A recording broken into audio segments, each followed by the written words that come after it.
নানা আয়োজনে পবিত্র ঈদে মিলাদুন্নবী উদযাপন। ঢাকায় বর্ণাঢ্য শোভাযাত্রার পাশাপাশি আন্তর্জাতিক শান্তি সমাবেশের আয়োজন। চট্টগ্রামে যশনে জুলুসে মানুষের ঢল।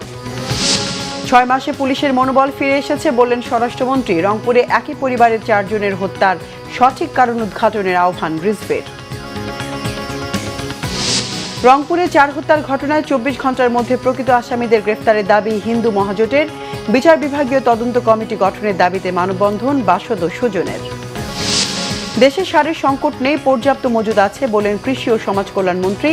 সার নিয়ে শঙ্কা নেই, বাতিল হচ্ছে না কারো ডিলারশিপ, জানিয়েছেন স্থানীয় সরকার প্রতিমন্ত্রী। দেখছিলেন সংবাদ শিরোনাম, বিস্তারিত সংবাদ এবার। আজ পবিত্র ঈদে মিলাদুন্নবী। বিশ্বনবী হযরত মুহাম্মদ সাল্লাল্লাহু আলাইহি ওয়াসাল্লামের জন্ম ও ওফাতের পূর্ণ স্মৃতিময় দিন। তিনি পৃথিবীতে এসেছিলেন তাওহীদের মহান বাণী নিয়ে, প্রচার করেছেন শান্তির ধর্ম ইসলাম। রাজধানীতে বর্ণাঢ্য আয়োজনের মধ্য দিয়ে পালন হয়েছে দিনটি। এই উপলক্ষে শোভাযাত্রা করেছে বিভিন্ন সংগঠন। এতে যোগ দেন দেশি বিদেশি অতিথিরা। নবী সাল্লাল্লাহু আলাইহি ওয়াসাল্লামের জীবন দর্শন মানুষের মাঝে পৌঁছে দেওয়ার প্রত্যয় জানান তারা। মুহিবুল্লাহ মুহিবের রিপোর্টে বিস্তারিত। বিশ্বনবী হযরত মুহাম্মদ সাল্লাল্লাহু আলাইহি ওয়াসাল্লামের জন্মদিন উপলক্ষে সকাল থেকে রাজধানীর বীরপুরে আঞ্জুমানে আসাদিয়া, নুরিয়া, সেহাবিয়াতে বিভিন্ন কার্যক্রম পরিচালিত হয়। স্বেচ্ছায় রক্তদান ও জুলুসের আয়োজন করেন ধর্মপ্রাণ মুসল্লিরা। পরে শোভাযাত্রা বের হয়। রাজধানীর গুরুত্বপূর্ণ বিভিন্ন সড়ক প্রদক্ষিণ করে শোভাযাত্রাটি। বাদ জোহর আয়োজন করা হয় ওয়াজ ও মিলাদ মাহফিল। দিনভর খানকা শরীফ প্রাঙ্গণে আয়োজন করা হয় ওয়াজ মাহফিলের।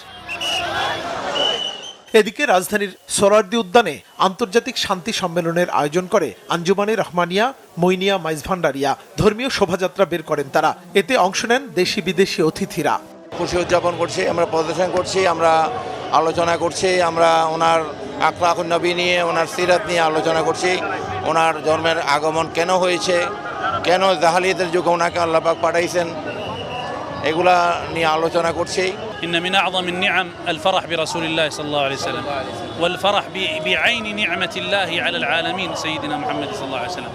بميلاد أعظم الخلق هو حالة إنسانية عامة يجمع عليها بني الإنسان. It's a great lesson for all of us in Canada and in other countries. And for all the viewers, I want to encourage them to follow the example of everyone here today, that they can show this love of the Prophet sallallahu alaihi wasallam. রেলিটি মৎস্য ভবন, high court ও press club এলাকা ঘুরে সোহরাওয়ার্দী উদ্যানে ফিরে মহাসমাবেশ করে। অন্যদিকে ঢাকার ইঞ্জিনিয়ার্স ইনস্টিটিউশনে আলোচনা সভার আয়োজন করে আশিকানে গাউসিয়া, রহমানিয়া, শহীদিয়া, মাইজভান্ডারিয়া। আলোচনায় উঠে আসে ঈদে মিলাদুন্নবীর গুরুত্ব ও করণীয়, সেই সাথে জশ্নে জুলুস করেন মুসল্লিরা। এই মিলাদুন্নবী মাহফিলের মাধ্যমে আল্লাহর বান্দাদের এবং নবীর উম্মতের মধ্যে নবীর প্রেমকে জাগ্রত করা, নবীর ভালোবাসা, নবীর আদর্শ, সৌহার্দ্য, সম্প্রীতি, হানাহানি থেকে মুক্ত হয়ে এই পৃথিবীর মধ্যে নবীর প্রেমকে বিলিয়ে দেওয়া।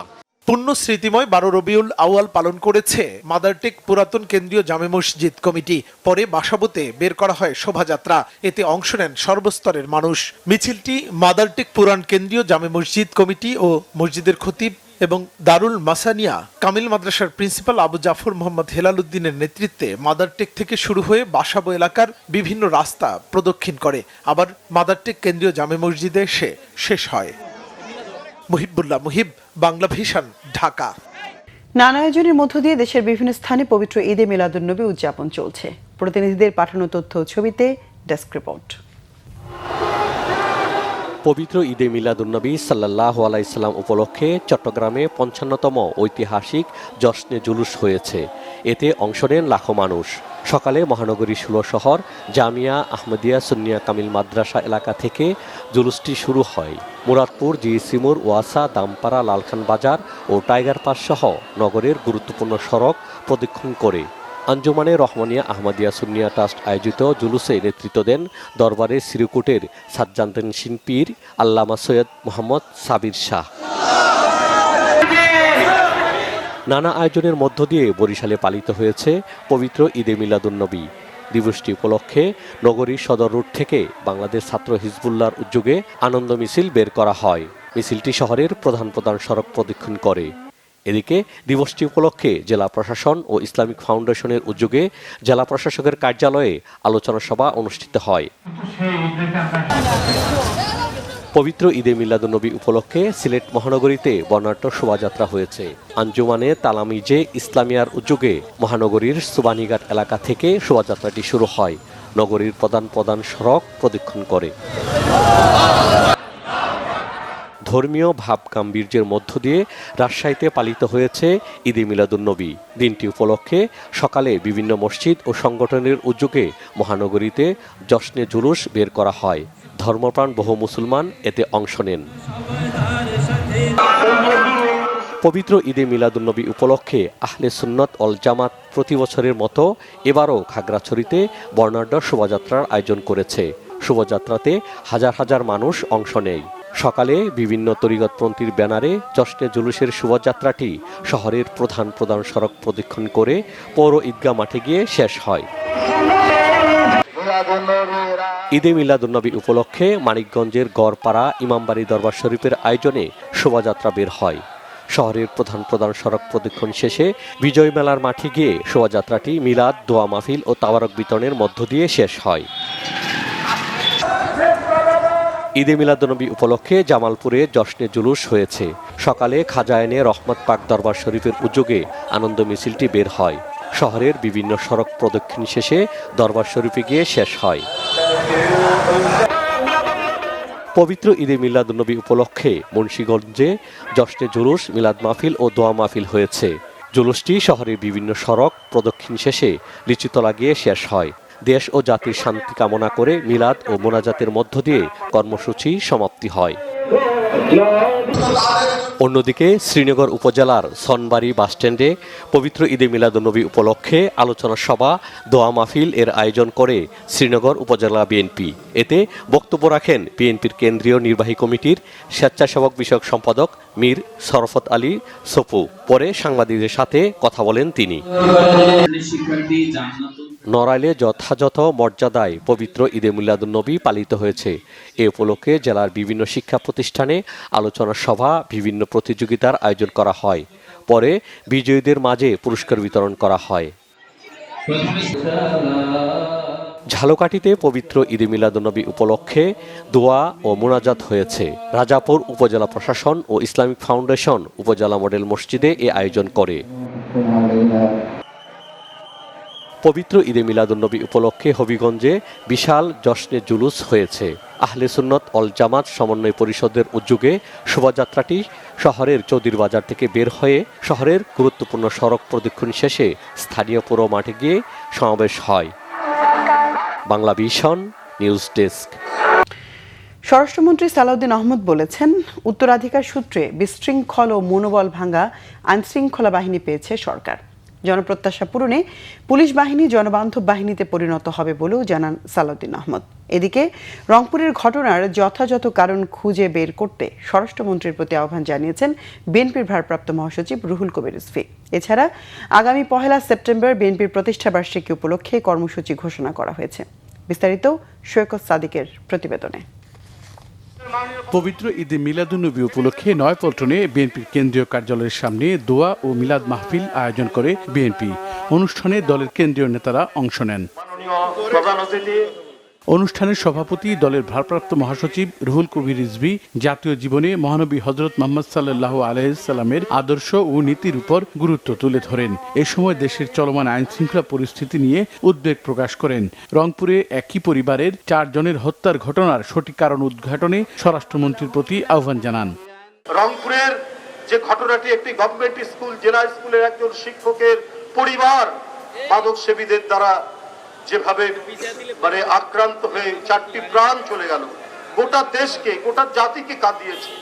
সরকার এবং আইন শৃঙ্খলা বাহিনী দ্রুততার সাথে সেই অপরাধীকে ধরতে সক্ষম হয়েছে। না হলে জাতীয় আন্তর্জাতিক ভাবে এই ঘটনাকে কেন্দ্র করে অনেক ধরনের কথাবার্তা শুরু করত, কিন্তু এটি সক্ষম হয়েছে।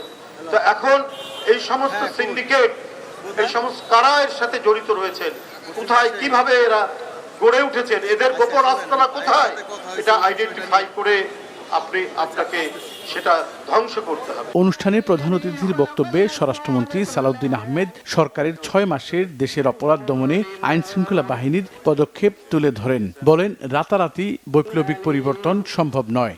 পুলিশ বাহিনী সহ সকল শৃঙ্খলা বাহিনীর আমি মাঝে মধ্যে প্রশংসা করি, এই জন্যই করি তাদের ভঙ্গুর মনোবল এবং ভঙ্গুর অবস্থায় যেভাবে আমরা পেয়েছিলাম, এই 6 মাসের মধ্যে তাদেরকে একটা আমরা অবস্থান উন্নীত করতে পেরেছি, তাদের মনোবল ফিরে এসছে এবং তারা সম্পূর্ণ শক্তি দিয়ে অপরাধ দমনে তারা সচেষ্ট হয়েছে। রংপুরের একটি ঘটনার কথা মহাসচিব সাহেব বললেন, সেই ঘটনা সংঘটিত হওয়ার যৌক্তিক সময়ের মধ্যে সবাইকে আইনের আওতায় আনা হয়েছে। এদিকে আগামী 1 সেপ্টেম্বর বিএনপির 48তম প্রতিষ্ঠা বার্ষিকী উপলক্ষে কর্মসূচি ঘোষণা করা হয়েছে। যৌথ সভা শেষে দলের ভারপ্রাপ্ত মহাসচিব গণমাধ্যমে তা তুলে ধরেন। আমরা 5 দিন ব্যাপী কর্মসূচি নিয়েছি প্রতিষ্ঠা বার্ষিকী উপলক্ষে, এবং সেই কর্মসূচিতে আমরা 1 সেপ্টেম্বর সকাল 9টায়, আপনাদের বলে রাখি, সকাল 9টায় দলের চেয়ারম্যান মাননীয় প্রধানমন্ত্রী, তিনি শহীদ রাষ্ট্রপতি জিয়াউর রহমান এবং দেশনেত্রী মরহুমা বেগম খালেদা জিয়ার সমাধিতে মাজারে যাবেন। সেখানে প্রথমে ফাতিহা পাঠ করবেন, পুষ্পস্তবক অর্পণ করবেন। সৈকত সাদিক, বাংলা ভিশন, ঢাকা। ঢাকার হযরত শাহজালাল আন্তর্জাতিক বিমানবন্দরে ভুটানের রাজার যাত্রা বিরতিতে সৌজন্য সাক্ষাৎ করেছেন রাষ্ট্রপতি মির্জা ফখরুল ইসলাম আলমগীর। এ সময় ভুটানের রাজা জিগমে খেসার নামগে ওয়াংচুক রাষ্ট্রপতি হিসেবে দায়িত্ব গ্রহণের জন্য মির্জা ফখরুল ইসলাম আলমগীরকে আন্তরিক অভিনন্দন ও শুভকামনা জানিয়েছেন। ভুটানের রাজাকে বহনকারী বিমান সিঙ্গাপুর থেকে ভুটান যাওয়ার পথে বুধবার ভোরে ঢাকায় যাত্রা বিরতি করে। বিমানবন্দরে প্রায় 1 ঘণ্টা অবস্থানকালে ভিভিআইপি লাউঞ্জে রাষ্ট্রপতি মির্জা ফখরুল ইসলাম আলমগীর ভুটানের রাজার সঙ্গে সৌজন্য সাক্ষাৎ করেন। তারা পারস্পরিক স্বার্থ সংশ্লিষ্ট বিভিন্ন বিষয়ে সৌহার্দ্যপূর্ণ আলোচনাও করেন। রাষ্ট্রপতি বাংলাদেশের জনগণ ও সরকারের পক্ষ থেকে ভুটানের রাজা ও রাজ পরিবারের সদস্যদের শুভেচ্ছা জানিয়েছেন। এ সময় রাষ্ট্রপতি ভুটানের রাজা ও রাজ পরিবারের সদস্যদের বাংলাদেশে রাষ্ট্রীয় সফরের জন্য আমন্ত্রণও জানিয়েছেন। ভুটানের রাজা ও বাংলাদেশের রাষ্ট্রপতি ও প্রধানমন্ত্রীকে ভুটান সফরের আমন্ত্রণ জানান। রংপুর জেলা স্কুলের সাবেক শিক্ষক পরিবারসহ হত্যাকাণ্ডের ঘটনায় আগামী 24 ঘণ্টার মধ্যে প্রকৃত আসামিদের গ্রেফতার করা না হলে শুক্রবার সারা দেশে কর্মসূচি দেওয়ার কথা জানিয়েছেন বাংলাদেশ হিন্দু মহাজোটের মহাসচিব গোবিন্দ চন্দ্র প্রামাণিক। সকালে জাতীয় প্রেস ক্লাবের সামনে অনুষ্ঠিত মানববন্ধন থেকে এসব কথা বলেন তিনি। গোবিন্দ চন্দ্র বলেন, বিদ্যুৎ সংযোগ বিচ্ছিন্ন করে পরিকল্পিতভাবে হত্যাকাণ্ড চালানো হয়েছে। ডিএনএ টেস্ট ছাড়াই আসামিদের চিহ্নিত করে গ্রেফতার করা হয়েছে। চিকিৎসকদের তথ্যের সাথে আলামতের অসঙ্গতি থাকা সত্ত্বেও বিষয়টি এড়িয়ে যাওয়া হচ্ছে বলে দাবি করেন তিনি। পুলিশ 2 জনের উপর দায় চাপিয়ে মূল ঘটনা ধামাচাপা দেওয়ার চেষ্টা করছে বলেও অভিযোগ করেন গোবিন্দ চন্দ্র।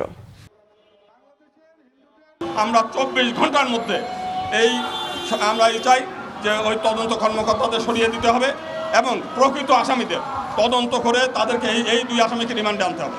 প্রকৃত আসামি কারা তাদেরকে গ্রেপ্তার করতে হবে। যারা এই যে আশঙ্কা করছে যে আমরা মুখ খুললে আমরাও এই পরিণতি হবে, তাদেরকেও জিজ্ঞাসাবাদ করতে হবে। রংপুরের বহুল আলোচিত শিক্ষক গণপতি চক্রবর্তী জুয়েল, তার স্ত্রী ও 2 সন্তান হত্যাকাণ্ডের ঘটনায় বিচার বিভাগীয় তদন্ত কমিটি গঠনের দাবিতে মানববন্ধন করেছে বাংলাদেশের সমাজতান্ত্রিক পার্টি বাসদ ও সুশাসনের জন্য নাগরিক সুজন। স্থানীয় প্রেসক্লাব চত্বরে ঘণ্টাব্যাপী এই কর্মসূচিতে বক্তারা অভিযোগ করেন, হত্যাকাণ্ডের 5 দিন পেরিয়ে গেলেও রহস্যের জট খোলেনি। প্রশ্ন তোলা হয়েছে পুলিশের তদন্ত নিয়েও। একই পরিবারের 4 সদস্যকে হত্যার মতো ভয়াবহ ঘটনার পরও স্বরাষ্ট্র মন্ত্রণালয় ও পুলিশের শীর্ষ পর্যায় থেকে কার্যকর কোনো পদক্ষেপ দেখা যায়নি। প্রকৃত খুনিদের আড়াল করার চেষ্টা চলছে বলে অভিযোগ করে ঘটনার মূল রহস্য উদ্ঘাটনের দাবি জানান বক্তারা। এ সময় রংপুর মহানগরীর আইনশৃঙ্খলা পরিস্থিতিরও তীব্র সমালোচনা করা হয়। বক্তাদের দাবি, 6টি থানায় থাকার পরও চুরি, ছিনতাই, ডাকাতি, খুন ও ধর্ষণের আতঙ্কে নিরাপত্তাহীনতায় ভুগছে মহানগরবাসী। সত্যিকারের দায়ী ব্যক্তিদের আইডেন্টিফাই করে দ্রুত তাদের দৃষ্টান্তমূলক শাস্তি দিক। আমরা মনে করি যে এটা একটা পরিকল্পিত হত্যা, দেশকে অস্থিতিশীল করার জন্য, আইন শৃঙ্খলা পরিস্থিতিকে অস্থিতিশীল করার জন্য এই ধরনের হত্যাকাণ্ড সংঘটিত হচ্ছে। আমরা সারা বাংলাদেশে কেউ নিরাপদ নই। পুলিশের যে মানুষের সাথে, রাষ্ট্রের জনগণের সাথে যে একটা সেতুবন্ধন থাকবার কথা, কোথায় যেন একটা চোর পুলিশ একটা ব্যবস্থা চলছে। পুলিশ যেই ব্যাখ্যা দিচ্ছে যে 200 খুনি তারাই খুন করেছে, এটা আমরা আস্থায় নিতে পারছি না। চাহিদার চেয়ে অনেক বেশি সার মজুদ আছে জানিয়েছেন কৃষিমন্ত্রী আমিনুর রশিদ। আর সমাজ কল্যাণ মন্ত্রী ডাক্তার AJM জাহিদ হোসেন বলেছেন, দেশে সারের সংকট নেই, কৃত্রিমভাবে সারের সংকট তৈরি করা হচ্ছে। অপরদিকে স্থানীয় সরকার, পল্লী উন্নয়ন ও সমবায় প্রতিমন্ত্রী মীর শাহে আলম বলেছেন, কৃষকদের চাহিদা অনুযায়ী পর্যাপ্ত সার সরকারের হাতে মজুদ রয়েছে। প্রতিনিধিদের পাঠানো তথ্য ছবিতে দেখুন ডেস্ক রিপোর্ট। মুন্সিগঞ্জের গজারিয়ায় প্রাণী সম্পদ উন্নয়ন প্রকল্পের আওতায় সুফলভোগীদের প্রশিক্ষণের সমাপনী অনুষ্ঠানে যোগ দেন মৎস্য, প্রাণী সম্পদ ও কৃষি মন্ত্রী আমিনুর রশিদ। এতে মন্ত্রী বলেন, চাহিদার চেয়ে অনেক বেশি সারের মজুদ রয়েছে। উৎপাদনের মৌসুমে কৃষক যাতে কম দামে পণ্য বিক্রি করতে বাধ্য না হন, সেজন্য সংরক্ষণ ব্যবস্থা জোরদারে দেশে মিনি কোল্ড স্টোরেজ স্থাপনের উদ্যোগ নেওয়া হচ্ছে। এখন দেখেন না, ইমিটেশন সারের ক্রাইসিস লাগাইছে। আমি ওই দিন একটারে বললাম যে রে ভাই, বিশ্বাস করবেন, মার্কেটে এই মুহূর্তে যত সারের প্রয়োজন আছে তার থেকে বহু গুণ বেশি আমার গোডাউনে আছে। তারপরও একটা গ্রুপ দুনিয়ার যত 2 নম্বর এই ইমিটেশন ক্রাইসিস। আমি একটারে টেলিফোন করে বললাম, রে ভাই, টেয়া কি দুনিয়াতে লাগবো, বড়কালে লাগতো না? পরকালের জন্য একটু কাম করস না? যে পরিমাণ সারের প্রয়োজন ওই পরিমাণ কোথা দেওয়া আছে ওইটাও উঠাচ্ছে না। ইমিটেশন একটা ক্রাইসিস তৈরি করার জন্য আলহামদুলিল্লাহ ইনশাআল্লাহ পারবো না, ইনশাআল্লাহ পারবে না, ইনশাআল্লাহ পারবে না। অনুষ্ঠান শেষে প্রশিক্ষণার্থীদের মাঝে মা বকনা গরু ও দানাদার খাদ্য বিতরণ করেন কৃষিমন্ত্রী। পরে গজারিয়ার মাথাভাঙা এলাকায় ফুলদি নদীর খালে 2026-27 অর্থ বছরের রাজস্ব খাতের আওতায় পোনা মাছ অবমুক্ত করেন তিনি। এদিকে সমাজ কল্যাণ মন্ত্রী ডাক্তার AJM জাহিদ হোসেন বলেছেন, দেশে সারের সংকট নেই, কৃত্রিমভাবে সারের সংকট তৈরি করা হচ্ছে। দিনাজপুরের হাকিমপুর উপজেলার বোয়ালদার ইউনিয়নে বিএনপির মতবিনিময় সভায় প্রধান অতিথির বক্তব্যে একথা বলেন তিনি। সরকার প্রত্যেক কেজি সারে, ইউরিয়াতে আপনাদেরকে 25 টাকা করে দেওয়ার কথা, 27 টাকা। সরকার দেয় সাথে আরো 29 টাকা দিয়ে তারপরে সারটা আপনাকে 27 টাকায় দেয়। অন্যদিকে স্থানীয় সরকার, পল্লী উন্নয়ন ও সমবায় প্রতিমন্ত্রী মীর শাহে আলম বলেছেন, দেশে ইউরিয়া, টিএসপি ও ডিএপি সারের কোনো সংকট নেই। কৃষকদের চাহিদা অনুযায়ী পর্যাপ্ত সার সরকারের হাতে মজুদ রয়েছে। বগুড়ার শিবগঞ্জ উপজেলা পরিষদে এক অনুষ্ঠানে মন্ত্রী বলেন, বর্তমান ডিলাররাই সার উত্তোলন ও বিক্রির সঙ্গে যুক্ত থাকবেন। আসলে সারের ক্রাইসিস কোথাও নাই, যথেষ্ট মজুদ সরকারের রয়েছে। ডিলারদের মধ্যে একটা আতঙ্ক তৈরি হয়েছিল, যে ডিলারদের ধারণা ছিল যে তাদেরকে আমরা বাতিল করে নতুন ডিলার নিয়োগ করব। কিন্তু ইতিমধ্যে গতকাল আমরা একটা পরিপত্র জারি করেছি। সেই পরিপত্রে আমরা স্পষ্ট ভাষায় বলে দিয়েছি যে চলমান সারের ডিলার যারা আছে দায়িত্বে, তারাই সার উঠাবে এবং বিক্রয় কার্যক্রমের সাথে থাকবে পরবর্তী নির্দেশ না দেওয়া পর্যন্ত। আমরা কোনো ডিলার বাতিল করছি না। সার নিয়ে আতঙ্ক সৃষ্টি না করার আহ্বানও জানান মন্ত্রীরা। Nazneen Akter, Bangla vision news desk. জনস্বাস্থ্য প্রকৌশল অধিদপ্তরের প্রধান প্রকৌশলের রুটিন দায়িত্বে থাকা আব্দুল আওয়াল অনিয়ম ও দুর্নীতিতে এখন আরও বেপরোয়া। সদ্যবিদায়ী অর্থবছরে কমিশনের বিনিময়ে একটি প্রকল্পে কাজ শেষ হওয়ার আগেই প্রায় 75 কোটি টাকার বিল অনুমোদনের অভিযোগ রয়েছে তার বিরুদ্ধে। জামালপুরে 5 কোটি টাকা ব্যয়ের 2টি প্রকল্প উদ্বোধনের আগেই ভেঙে পড়ার নেপথ্যেও রয়েছেন এই কর্মকর্তা। শুভ মাহফুজের রিপোর্ট।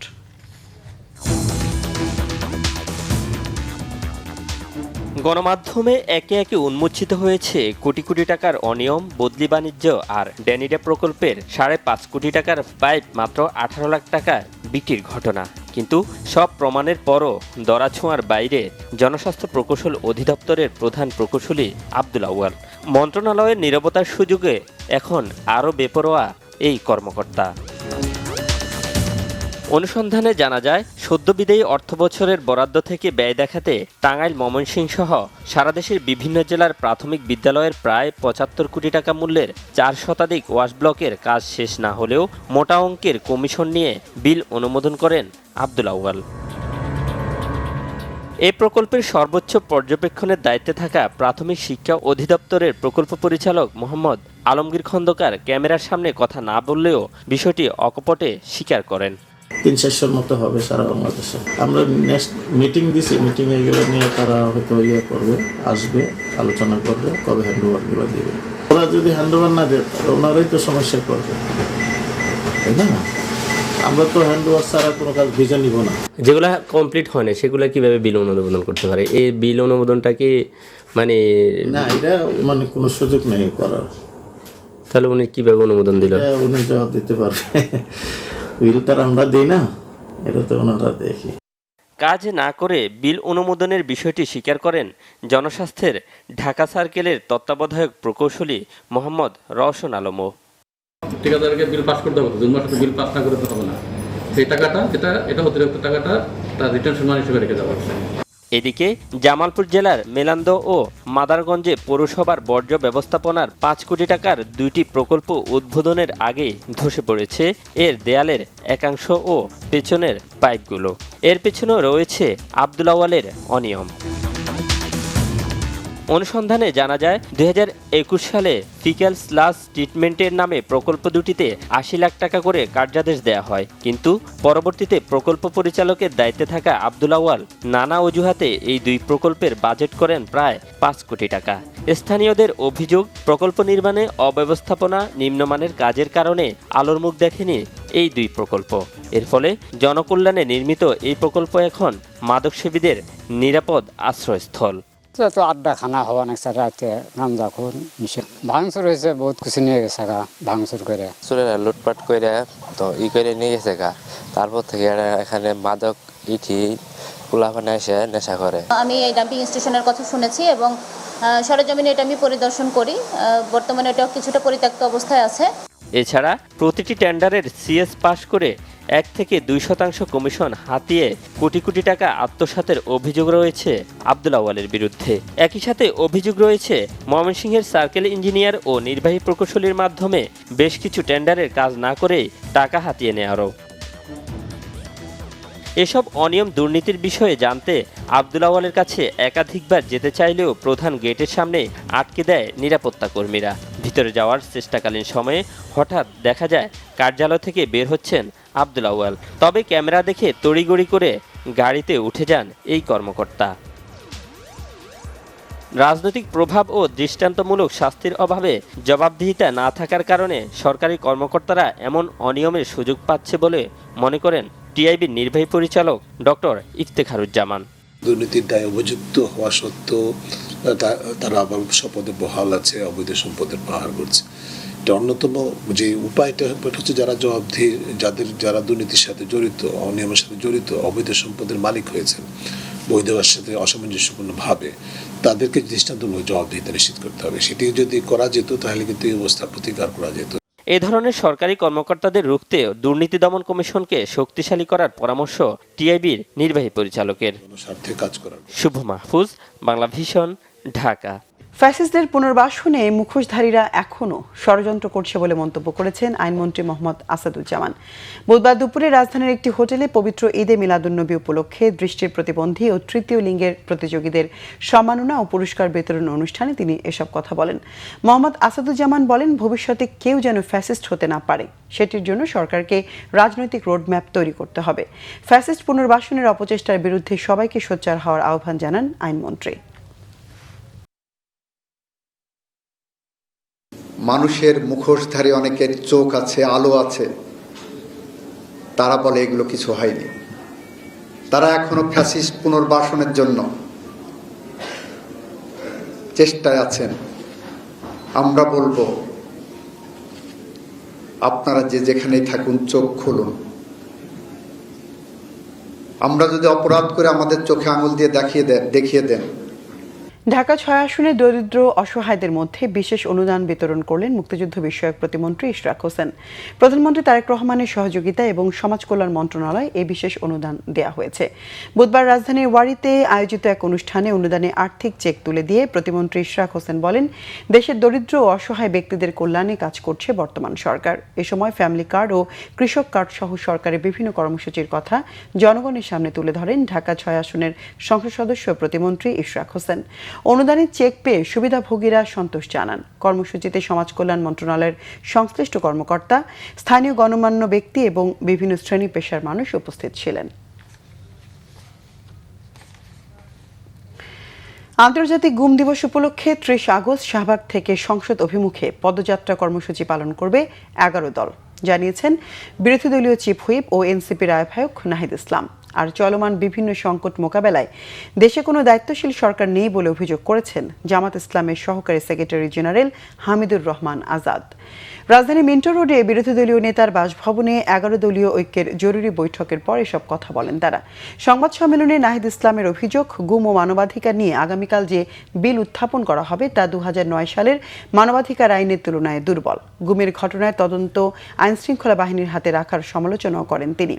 নাহিদ ইসলাম বলেন, মানবাধিকার কমিশনেও দলীয় লোকজনকে নিয়ে নিয়োগ দেওয়া হচ্ছে। এতে মানবাধিকার রক্ষার পরিবর্তে প্রতিষ্ঠানটি রাজনৈতিক প্রভাবের অধীনে চলে যাওয়ার আশঙ্কা রয়েছে। তিনি আরও বলেন, ফ্যাসিবাদী আমলের চেয়েও দুর্বল আইন তৈরির চেষ্টা করা হচ্ছে। এই ধরনের আইন মানুষের অধিকার সুরক্ষার বদলে গুম ও মানবাধিকার লঙ্ঘনের বিচার প্রক্রিয়াকে আরও দুর্বল করবে। দেখতে চাই না, যদিও আমরা এই সরকারের সময় একটি গুমের ঘটনা কিন্তু শুনতে পেরেছি মিরাজ শেখ নামে।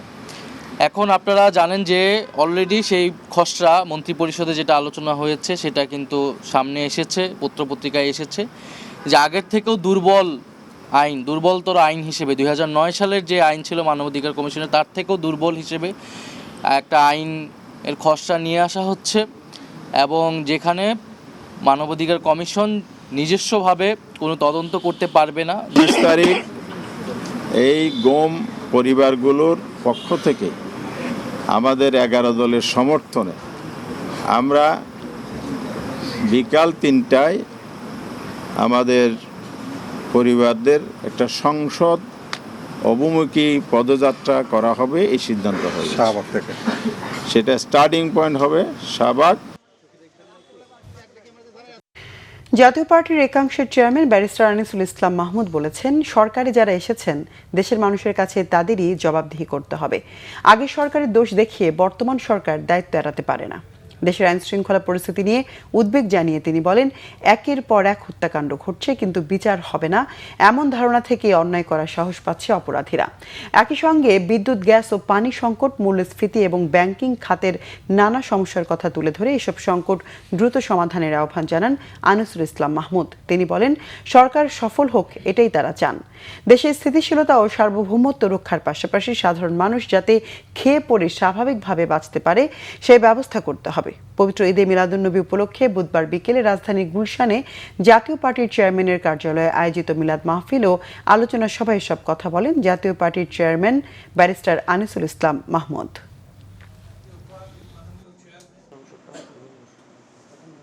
রংপুরের যে ঘটনা চিন্তা করা যায়, একটা পরিবারের চারজন মানুষ মেরে ফেলা।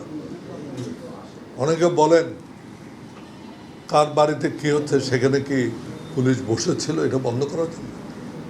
এইটা একদিকে যেমন ঠিক, আরেকদিকে কেন সাহস পাচ্ছে সে জানে যে আমি যদি কোনো অন্যায় করি সে অন্যায়ের কোনো প্রতিকার হবে না, সে অন্যায়ের কোনো বিচার হবে না। আমরা কি দেখছি? আমরা দেখছি একটার পর একটা ঘটনা হচ্ছে কিন্তু কোনো এর বিচার হচ্ছে।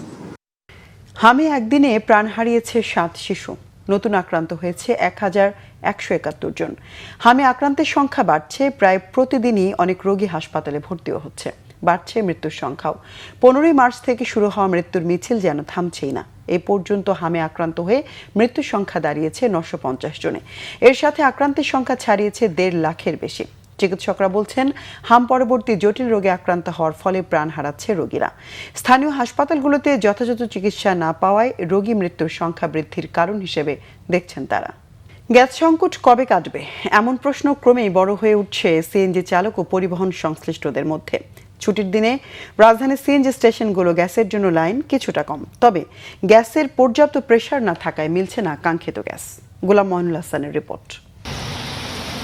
অর্থমন্ত্রী নিয়মিত বলছেন, গ্যাস সমস্যার সমাধানে সরকারের সব চেষ্টা থাকলেও তার সংক্ষিপ্ত সময় করা সম্ভব হচ্ছে না। তাই গ্যাস নিয়ে অস্থিরতা এখনই কাটছে না ধরে নেই। প্রতিদিন সিএনজি স্টেশনে থাকছে গাড়ির লম্বা লাইন। প্রায় 1 ঘন্টা এখানে লাগছে। মালিবাগটা তো বন্ধই, মালিবাগে ছিল আধা ঘন্টা সে। আপনি আবুল হোটেলে ওটাও বন্ধ। আমার বাসা তো আবুল হোটেলের পিছনে, তো আমরা সবসময় হাজিপাড়া থেকেই নেই। আজকে ওই দুটাও বন্ধ, মালিবাগের এটাও বন্ধ। আমাদের অনেক ভোগান্তি, এটা তো মালিক পক্ষ বোঝেন আর কি। এই যে আমরা গ্যাস নিতে আমাদের কত এই রোদের ভিতরে দাঁড়ায় থাকতে হয়, গাড়ির ভিতরে কতন বসে থাকা যায়। তারপরে দেখা গেছে একটু ফোর্সাপের ধরে, ওয়াশরুমের ধরে, যেখানে এখানে যাওয়া যায় না, এটা একটা ভোগান্তি। ঈদে মিলাদুন্নবীর ছুটির দিনে রাজধানী পাম্পগুলোতে লাইন কিছুটা কম।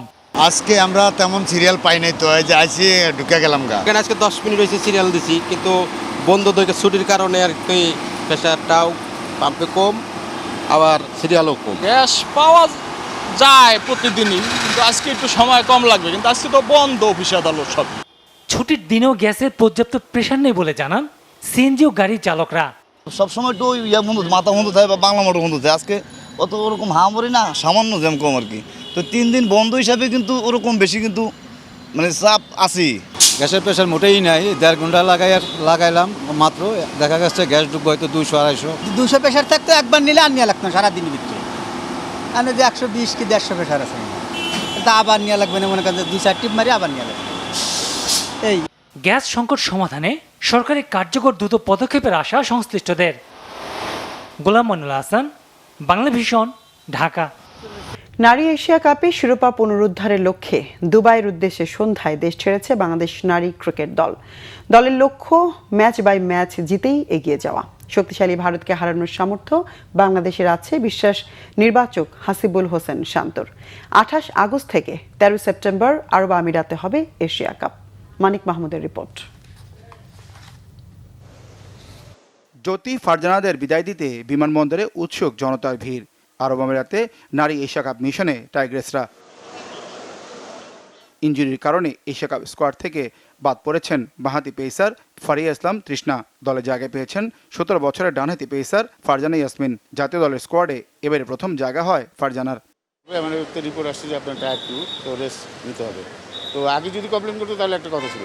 তো আমার মনে হয় যে তৃষ্ণা তো প্র্যাকটিস করতেছিল, আমি ওর সাথে কথা বলেছি, আর কখনো কমপ্লেন করেনি। তখন লাস্ট প্র্যাকটিসের দিন তখন সে কমপ্লেন করছে তার হাতে ব্যথা হয়েছে। টুর্নামেন্টের 10ম আসরে অংশ নিচ্ছে বাংলাদেশ। টি20 ফরম্যাটের এই টুর্নামেন্টে 2টি গ্রুপে খেলবে 8টি দল। বি গ্রুপে বাংলাদেশের প্রতিপক্ষ বর্তমান চ্যাম্পিয়ন শ্রীলঙ্কা, ইন্দোনেশিয়া ও স্বাগতিক আরব আমিরাত। শ্রীলঙ্কায় কন্ডিশনিং ক্যাম্প ও 2টি প্রীতি ম্যাচ খেলে প্রস্তুতি নিয়েছে নিগার সুলতানা জ্যোতির দল। নারী এশিয়া কাপে 2018 সালে শিরোপা জয়ের পর গত কয়েক আসরে শেষ 4-এর বাধাই টপকাতে পারেনি বাংলাদেশ। গত আসরে সেমিফাইনালে ভারতের কাছে হেরে বিদায় নেয় তারা। এবার বাংলাদেশ দলকে ফাইনাল দেখছেন নারী ক্রিকেট দলের নির্বাচক হাসিবুল হোসেন শান্ত। অবশ্যই ফাইনালে যাওয়ার মতন Bangladesh team match to match খেলে তারপরে আমরা ফাইনালে যাওয়ার চেষ্টা করবো, বাট একটা ম্যাচ করে করে আগাবো। মেয়েরা ভালো প্র্যাকটিস করেছে এবং যে ধরনের উইকেটে আসলে আমাদের দেশের মেয়েরা এই ধরনের উইকেটে একটু বেটার ক্রিকেট খেলে। তারা যে ম্যাচটা খেলে মাঠে, যদি তারা তাদের ন্যাচারাল খেলাটা খেলতে পারে, বাংলাদেশ ইন্ডিয়াকে হারানোর মতন টিম আমি মনে করি। দুবাইয়ে 31 আগস্ট ইন্দোনেশিয়ার বিপক্ষে প্রথম ম্যাচ খেলবে জ্যোতিরা। এরপর 6 সেপ্টেম্বর শ্রীলঙ্কা এবং 8 সেপ্টেম্বর স্বাগতিক আমিরাতের মুখোমুখি হবে বাংলাদেশ। এই গ্রুপে ভারতের সাথে আছে পাকিস্তান, হংকং ও থাইল্যান্ড। এশিয়া কাপ খেলে এশিয়ান গেমসে অংশ নিতে দুবাই থেকে জাপান যাবে বাংলাদেশ নারী ক্রিকেট দল।